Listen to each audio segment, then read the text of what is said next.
Calendar కూడా ప్రకటించి application తీసుకునే కార్యక్రమం నుంచి శాంక్షన్ చేసేటువంటి డేట్తో సహా ఇచ్చేటువంటి జూన్ 2 ఈ రాష్ట్ర ఆవిర్భావ దినోత్సవ రోజు రాష్ట్ర వ్యాప్తంగా వీళ్ళందరికీ శాంక్షన్ లెటర్లు కూడా ఇస్తామని చెప్పి ఈరోజు ముందుకు పోతా ఉన్నాం. ఈ రాష్ట్రంలో ఉన్నటువంటి నిరుద్యోగ యువకులు కోరి కొట్లాడి ఈ రాష్ట్ర కోసం తెచ్చుకుంటే వాళ్ళ అవకాశాలు కల్పించాలనేటువంటి ఆలోచనతో ఈ కార్యక్రమాన్ని చేపట్టాం.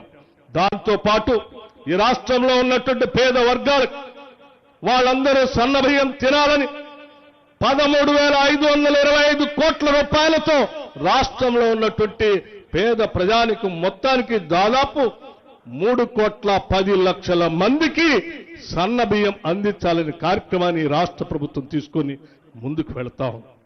ఇది ఆనాటి ప్రభుత్వాలు సన్న బియ్యం అని సన్నాయి నొక్కులు నొక్కారు తప్ప ఏ ఒక్కరోజు కూడా ప్రజలకు సన్న బియ్యం ఇవ్వాలనేటువంటి ఆలోచన చేయలేదు. ఈ రోజు మన ప్రభుత్వం పేదల ప్రభుత్వం అందరికీ సన్న బియ్యం ఇచ్చే కార్యక్రమం చేపడుతుంది. అంతేకాదు పండించే రైతులకి 2,675 కోట్ల రూపాయలతో వరి సన్న ధాన్యాన్ని పండిస్తే బోనస్ ఇస్తా ఉన్నాం. వాటితో పాటు వ్యవసాయ పంప్ సెట్లకి 12,500 కోట్ల రూపాయల సబ్సిడీ రూపేణా రైతాంగ సోదరులకు దాదాపు 29 లక్షల పంప్ సెట్లకి ఈ రోజు మనం రాష్ట్ర ప్రభుత్వం తరఫున విద్యుత్ శాఖకి డబ్బులు కడతా ఉన్నాం. ఈ రాష్ట్రంలో ఉన్నటువంటి మహిళలందరికీ కూడా ఉచిత బస్సు ప్రయాణం చేయాలని 5,500 కోట్ల రూపాయలు ఆర్టీసీ శాఖకి రాష్ట్ర ప్రభుత్వం మహిళల కోసం డబ్బులు కట్టింది. మీరంతా ఉచిత ప్రయాణాలు చేయటం. ఈ రాష్ట్రంలో ఉన్నటువంటి మహిళలందరికీ అర్హత కలిగినటువంటి వాళ్ళందరికీ 500 రూపాయలకే గ్యాస్ సిలిండర్ ఇవ్వాలని చెప్పి 43 లక్షల కుటుంబాలకి లబ్ధి చేరేటట్టుగా 433 కోట్ల రూపాయలు ఈ రోజు రాష్ట్ర ప్రభుత్వం సివిల్ సప్లైస్ శాఖకి నిధులు కడతా ఉంది. గృహజ్యోతి పథకం ప్రతి పేద కుటుంబం 200 యూనిట్ లోపల ఉన్నటువంటి వాడుకున్నటువంటి వాళ్ళందరికీ ఉచిత కరెంటు ఇచ్చేటట్టుగా దాదాపు 1,775 కోట్ల రూపాయల్ని ఈ రాష్ట్రంలో 50 లక్షల కుటుంబాలకి 200 యూనిట్లు ఉచిత కరెంటు ఇవ్వటం కోసం రాష్ట్ర ప్రభుత్వం నిధులు విద్యుత్ శాఖ నేరుగా కడతా ఉంది. మీ అందరి తరఫున రాష్ట్ర ప్రభుత్వం ఈరోజు ఈ డబ్బులు విద్యుత్ శాఖ చెల్లించింది. అట్లాగే పేదలందరి కోసం చూసాం పాదయాత్ర మొత్తం.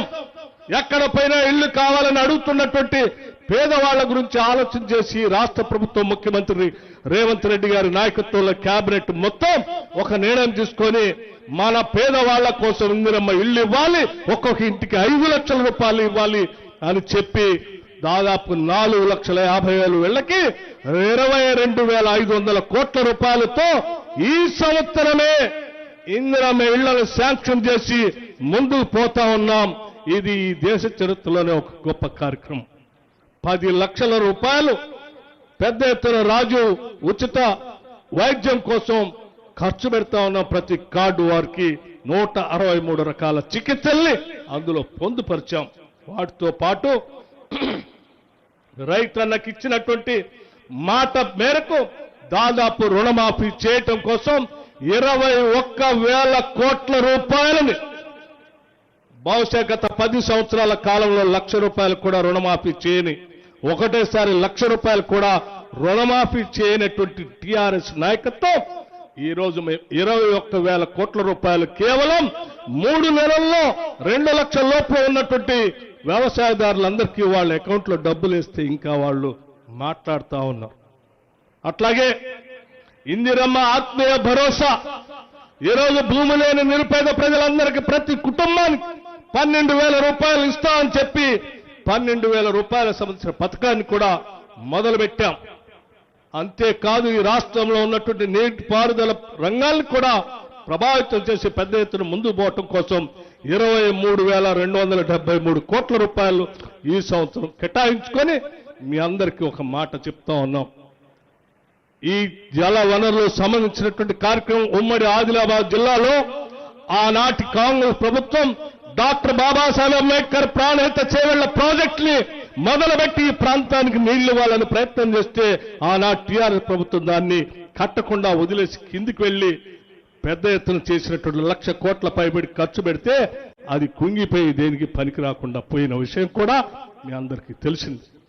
మేము మాటిస్తా ఉన్నాం, కాంగ్రెస్ ప్రభుత్వం తరఫున తప్పనిసరిగా బాబాసాహెబ్ అంబేద్కర్ ప్రాణహిత చేవళ్ల ప్రాజెక్టుని మొదలు పెడతాం, నీళ్లు పారిస్తామని కూడా ఈ సందర్భంగా మాటిస్తా ఉన్నాం.